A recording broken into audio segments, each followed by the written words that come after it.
एक बार जब महाभारत का युद्ध खत्म हो जाता है तो अर्जुन श्री कृष्ण से पूछते हैं कि हे माधव, मैं पांडुपुत्र अर्जुन, मेरे 4 महारथी भाई हैं, मैं विश्व का सर्वश्रेष्ठ धनुर्धर हूँ और देवराज इंद्र हमारे धर्म पिता हैं।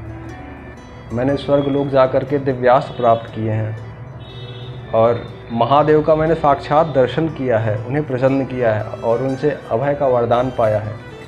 और आप पार ब्रह्म परमेश्वर श्री कृष्ण, आप हमारे मित्र हैं। मैं इतना बलवान होते हुए भी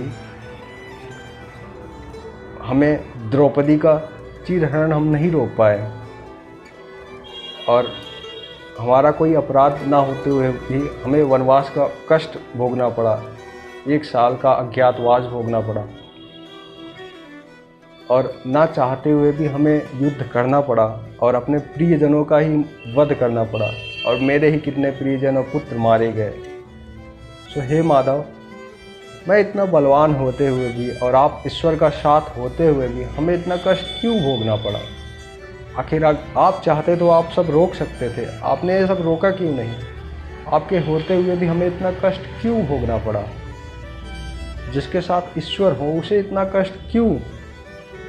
तो श्री कृष्ण मुस्कुराए और उन्होंने कहा कि हे अर्जुन, जब भी मेरा कोई प्रिय भक्त होता है और मैं उसे कुछ दुनिया का सर्वश्रेष्ठ चीज़ें देना चाहता हूँ, उसे ऐसा बनाना चाहता हूँ कि इतिहास उसे याद रखे, तो मैं उसे संकटों में डाल देता हूँ। जैसे एक सोनार आभूषण बनाने के लिए सोने को आग में डाल देता है और उसे एक आभूषण तैयार करता है, ऐसे ही मैं तुमसे प्रश्न पूछता हूँ कि अगर तुम्हारे साथ ये सारी घटनाएं ना होती, तुम इन संकटों का सामना ना किए होते, तो इतिहास तुम्हें क्यों याद रखता? फिर 5 पांडव क्यों महान होते? पार्थ, जब तक ये सूरज चांद रहेगा, जब तक ये धरती रहेगी, तब तक पांडव अमर रहेंगे। उनकी वीर गाथाएँ, उनके त्याग बलिदान को जनमानस याद करता रहेगा। अगर ये सारे संकट ना होते तो फिर तुम्हारी महानता किसमें थी?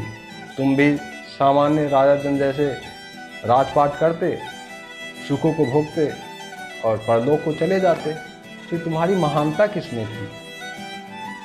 इसीलिए ये सारे संकटों का सामना तुम्हें करना पड़ा, क्योंकि यही संकट ही तुम्हें महान बनाते हैं और तुम इसीलिए आज पांडव महान हैं। तो फ्रेंड्स, ये सारी बातें हम सब पर भी अप्लाई होती हैं और हम आपसे जानना चाहेंगे कि आपने इस कहानी से क्या सीखा। कमेंट बॉक्स में ज़रूर लिखें। धन्यवाद।